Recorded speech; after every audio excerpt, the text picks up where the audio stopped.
kecintaannya kepada kota Palestina atau Baitul Maqdis, ketika Allah alihkan kiblat ke arah Ka'bah, itu Nabi SAW tidak langsung membelakangi Baitul Maqdis, tapi Nabi SAW sholat menjadikan Ka'bah itu di tengah-tengah. Jadi Ka'bah di tengah, Nabi sholatnya di sini, Baitul Maqdis berada di sebelahnya Ka'bah, sehingga apa? Masih tetap Nabi SAW mengarahkan dirinya ke arah Baitul Maqdis ketika sholat. Kemudian juga kejadian yang agung apa? Allah Subhanahu wa taala turunkan, Allah berikan kepada baginda Nabi SAW satu untaian yang sungguh sangat luar biasa, ketika Allah Subhanahu wa taala, bahkan disebutkan juga sebagaimana Allah Subhanahu wa taala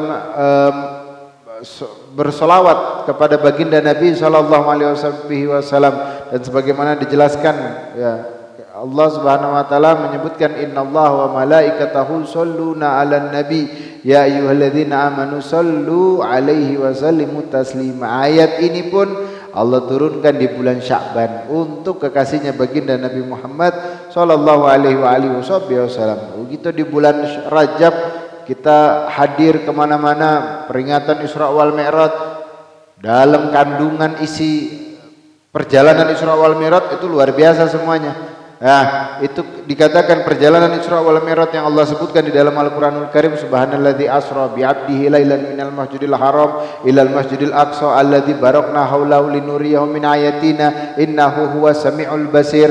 Itu Allah Subhanahu wa taala berikan jutaan pelajaran bagi kita.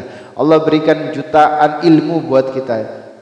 Lebih intinya lagi sholat. Akan tapi di perjalanan tersebut Allah ngasih luar biasa. Nah, sebab itu perjalanan tiga keadaan. Yang pertama ketika di alam dunia, itu perjalanan Isra wal Mi'raj. Yang pertama tentang menceritakan tentang yang dilewati oleh Rasulullah, alam dunia. Kemudian alam akhirat ketika Nabi Mi'raj. Kemudian yang ketiga, Nabi diperlihatkan apa? Alam perumpamaan. Nah, alam perumpamaan. Sehingga banyak kejadian-kejadian yang mengisahkan tentang itu umatnya Rasulullah, atau Sayyidina Jibril memperlihatkan bagaimana kejadian-kejadian orang yang melakukan dosa besar. Itu ada satu, itu Nabi cerita. Ketika Nabi SAW diisrokan oleh Allah Subhanahu wa taala, Nabi ngelihat ada orang yang dia nanamnya hari ini besok udah panen. Nanam hari ini besok udah panen. Nanam hari ini besok panen, sehingga cepat panennya, sehari panen, baru tanam panen, baru tanam panen. Sehingga Nabi bertanya kepada Sayyidina Jibril, "Ya Jibril, man haula?" Siapa ini mereka wahai Jibril? Kok orang ini nanam hari ini besok udah panen, nanam hari ini besok udah panen? Lalu kata Sayyidina Jibril lah, haula mujahidina fi sabilillah. Mereka ini adalah orang-orang mujahid, orang-orang yang berada, yang jihad fi sabilillah, di jalannya Allah Subhanahu wa taala. Sehingga mereka diumpamakan orang yang ketika beramal langsung dapat. Bahkan dikatakan amal baiknya dilipat gandakan sampai 700 kali lipat. Siapa? Mereka orang-orang yang berada di jalan fi sabilillah, berjihad di jalannya Allah Subhanahu wa taala. Jihad gak mesti perang, jihad gak mesti angkat senjata, gak mesti pegang pistol. Rasulullah SAW bilang, jihad yang sesungguhnya adalah ketika seseorang itu melawan hawa nafsunya. Ketika seorang melawan hawa nafsunya, itu sudah jihad. Dia nggak mau melakukan perbuatan yang haram, dia tinggalkan yang haram, itu dia jihad dengan dirinya. Dan itu yang utama dikatakan oleh baginda Rasulullah SAW. Kemudian Nabi lewat lagi. Itu Nabi lewat ngelihat ada seorang dihidangkan makanan.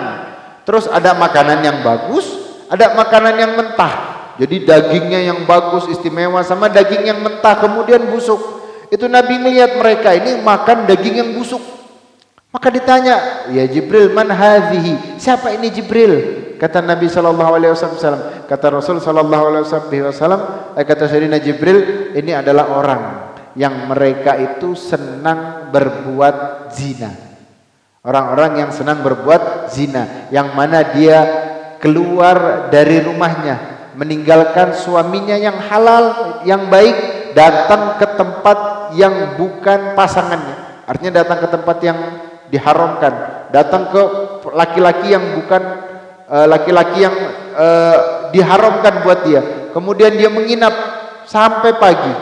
Kemudian juga ini disediakan buat siapa? Buat seorang perempuan yang dia meninggalkan suaminya yang baik, datang ke laki-laki yang bukan suaminya, kemudian dia melakukan perbuatan zina sampai di pagi hari.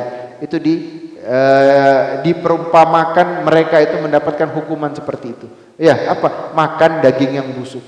Makan daging yang busuk. Apa? Orang-orang yang gemar melakukan perbuatan zina, perbuatan maksiat. Kemudian Nabi juga lewat, itu ketika lewat Nabi lihat ada orang kukunya panjang dari tembaga. Kemudian orang ini mencakar-cakar kulitnya, mencakar-cakar perutnya. Sehingga Nabi bertanya juga kepada Jibril, ya Jibril, man haula? Siapa mereka nih Jibril? Kok dia cakar-cakar ini?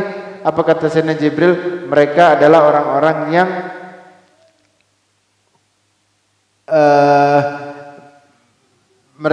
orang-orang yang senang makan riba.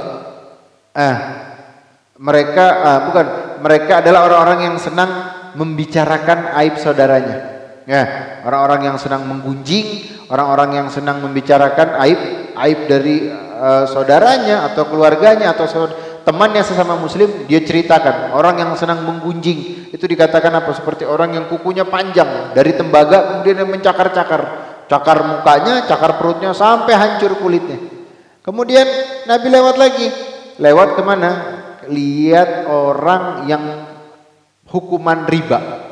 Apa? Itu kata Sayyidina Jibril diperlihatkan oleh Rasulullah, Sayyidina Rasul diperlihatkan oleh Sayyidina Jibril orang yang lagi berenang di kolam nanah. Kemudian ketika dia mau ke pinggir dari itu kolam, ada orang yang dari atas ngelemparin dengan batu, dan dilempar batu itu masuk ke mulutnya. Masuk ke mulutnya, ke tengah lagi dia. Dia mau ke pinggir lagi, dilempar batu, masuk ke mulutnya, ke tengah lagi, sehingga nggak bisa ke pinggir. Ditanya sama Rasulullah, ya Jibril, man haula? Siapa mereka nih Jibril? Kata Sayyidina Jibril, mereka orang-orang yang senang makan riba. Orang yang senang makan riba. Itu Nabi SAW bilang, dosa riba itu ada 70. Di antaranya yang paling kecil dosa riba sama seperti berzina terhadap ibu sendiri. Zina terhadap ibu sendiri itu dosa riba yang paling kecil. Apalagi riba yang besar. Apalagi ketika orang tuh sudah riba melakukan zina. Nauzubillah min dzalik. Maka peringatan Isra wal Mi'raj, kita masuk di bulan Sya'ban, jaga diri kita, jaga lisan kita, jangan sampai lisan yang menyakiti orang. Itu Nabi juga dikasih tahu oleh Sayyidina Jibril, dilihatkan. Itu Sayyidina Rasul melihat ketika perjalanan Isra tadi itu ada lubang kecil. Kemudian dari lubang kecil itu keluar sapi yang besar. Sapi besar keluar dari lubang kecil. Kemudian itu sapi mau masuk lagi ke dalam, ke lubang itu, nggak bisa masuk. Dia masuk paksain, nggak bisa masuk. Maka Nabi bertanya, ya Jibril, apa ini? Mahadza, apa ini Jibril? Kata Sayyidina Jibril, ini perumpamaannya Rasulullah, orang yang mengatakan sesuatu yang dampak buruknya itu besar. Nah, orang yang berkata dampak buruknya besar, sehingga ketika dia keluarkan perkataan itu, dia nggak bisa kembalikan lagi. Ibarat sapi yang keluar dari lubang kecil terus dia nggak bisa masuk lagi. Maka dijaga lisan kita. Ya, itu Nabi juga bilang, al-bala muwakkalu bil mantik. Musibah itu terwakili oleh lisan. Kalau orang nggak bisa jaga lisannya, maka dia bakal dapat musibah terus. Dia nggak bisa jaga, nggak bisa ngerem nih. Lisan ini dikasih lidah. Dikasih lidah untuk apa? Untuk ada ngerem. Kalau ngomong jangan ceplos-ceplos aja. Ada rem, ada batasan. Jangan sampai ngomongin orang, jangan sampai nyakitin hati orang yang membuat itu kita rugi di akhirat. Sayyidatuna Aisyah itu pernah bilang sama Rasulullah, ya Rasulullah, aku ngelihat fulana samin. Kata Sayyidatuna Aisyah, ya Rasulullah, aku ngelihat perempuan gemuk. Aku lihat perempuan itu gemuk. Cuma bilang gitu. Itu perempuan, kata Sayyidatuna Aisyah, gemuk. Apa kata Nabi Muhammad? Wahai Aisyah, ketahuilah, lisan yang kau keluarkan tadi, perkataan itu, kalau dicelupkan di air yang ada di dunia, niscaya akan kotor air di dunia ini. Kenapa? dari satu ungkapan perkataanmu tadi. Yang cuma bilang, ya Rasulullah itu si fulana gendut. Cuma bilang gitu.